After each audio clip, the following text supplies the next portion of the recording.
Hello everybody, I am Sayle, and I'm bringing you a recap of the first day of the Teamliquid Legacy Starleague round of 16 with groups A and B.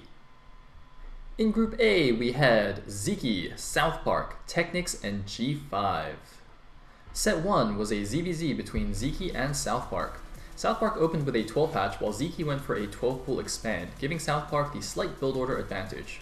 Ziki, though, took advantage of his earlier Ling speed to go for a Ling run-by and was able to kill 3 drones in South Park's main. South Park then decided to go for a huge Ling attack just as Ziki's Mutalisks were hatching, and Ziki, who unfortunately had made a few too many drones, was unable to hold on to his natural.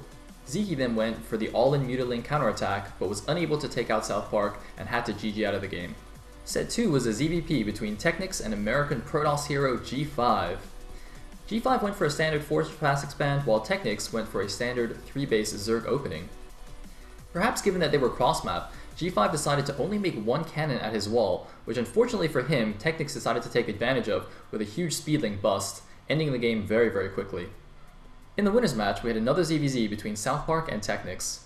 Technics opened with a 9 pool versus South Park, who again went for a 12 hatch. This allowed Technics to kill off South Park's natural hatchery.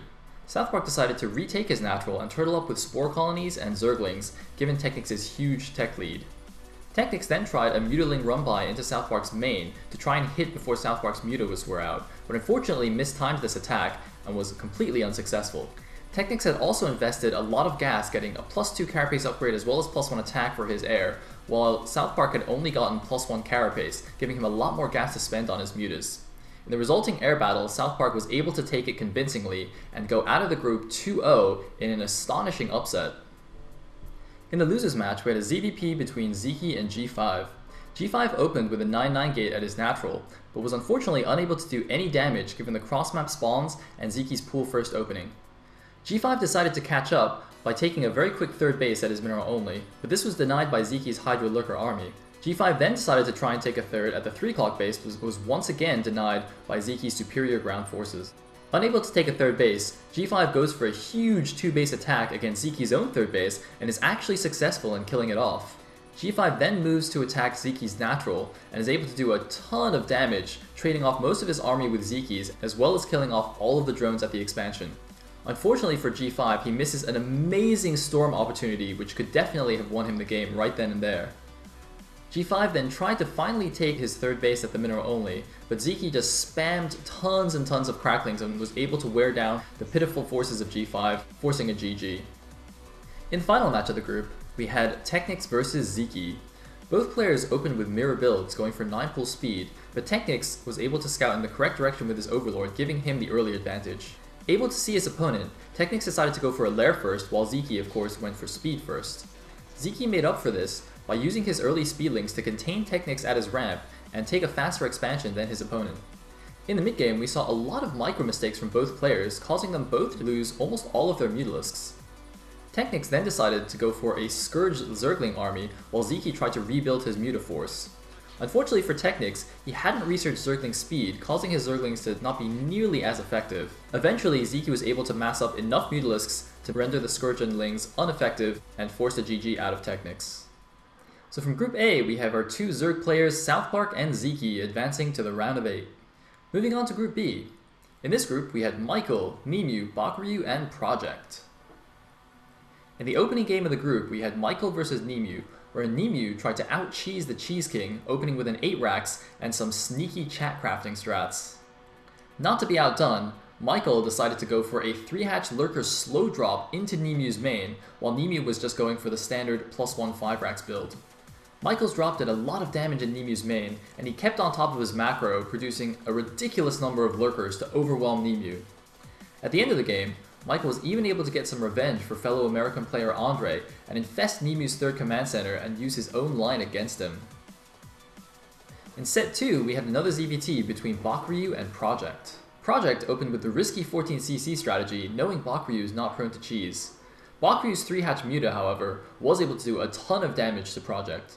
When Project was finally able to push to Bakuryu's natural, he was stopped short by Defilers and Dark Swarm. However, he intelligently decided to elevator his main army into Bakuryu's main and was able to cause havoc, sniping both the Defiler mount and the spawning pool. However, Project also showed some shaky army control in the middle of the map, losing a huge number of medic marines in a clear micro mistake. Bakuryu's macro also proved to be too strong against Project, and after denying his third for a long time, forced a GG out of the Russian Terran. In the winners match, we had our first ZVZ of the group with Bakuryu versus Michael. Michael opened with the slightly unusual Overgas versus the 12-pull expand of Bakuryu. Michael then went for Lair and Link speed simultaneously and tried to take advantage of his faster speedlings to do an attack on Bakuryu's natural. Bakuryu though showed very intelligent Link positioning in his defense and was able to thwart Michael's attack. Bakuryu then tries a counterattack with his Zerglings, and it's Michael's turn to show off some amazing drone control, taking almost no damage against an overwhelming number of Zerglings. In response to Michael's faster tech, Bakuryu decides to spore up and play defensively, but Michael, in a moment of sheer genius, decides to Sunken Rush Bakuryu's natural and is able to finish off the game with Sunkens in his opponent's base. In the losers match, we had Nemu playing the other side of the matchup in a ZVT versus Project. The game opened surprisingly normally with a 12-hatch versus a 1-Rax expand. Nemu followed up with a standard 3-hatch Muta while Project went for the +1 5-Rax that he is so fond of. Nemu being Nemu though, he decided not to go for the standard rush to Defilers and instead took a very fast 4th base and went for a Hydra Lurker strategy also incorporating Ensnare. Sensing some weakness at Nemu's natural, Project decided to send his entire army cross-map to attack it, only to be surprised and annihilated by Nemu's Hydra Lurker army. Nemu then finally goes for Hive, and with Project only mining from a mineral-only 3rd, is able to finish off the game with a few Ultralisks. In the final match of the group, we had Bakuryu versus Nemu, with Nemu once again going back to play Terran against Bakuryu's Zerg. The openings were once again very standard, with a 1-Rax expand into a fast +1 4-Rax from Nemu, versus a 12-hatch into 3-hatch Muta from Bakuryu. Bakuryu surprisingly shows some lackluster Muta micro and does almost no damage to Nemu. Nemu then pushes out to Bakuryu's natural and is able to hit long before Defilers are ready.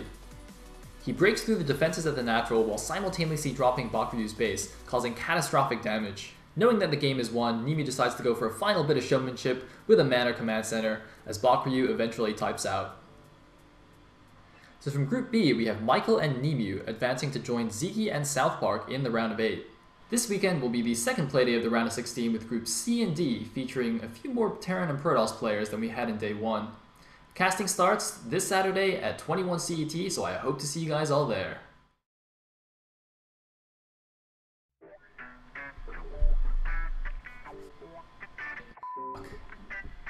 Now I forgot what the last sentence I said was. Okay, I'll start again. G5 opened with a 9-9 gate at his natural, hoping to...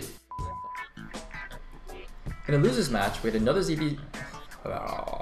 hoping to cheese out the legendary Zerg Foreigner. What the fuck? G5 opened with a 9-9 gate at his natural, but was unfortunately able to... god damn it. Alright, I'm gonna think about this one first. But was unfortunately unable to do any damage given the cross-map spawns and Ziki's pool first opening. Yes! Unfortunately for him, Ziki had already gotten to Hive and had Cracklings out, and was just able to spam these... and sniping the Defiler man...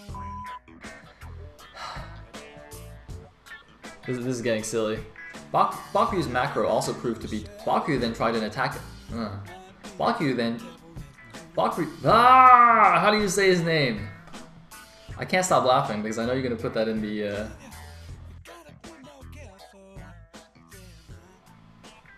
that good enough?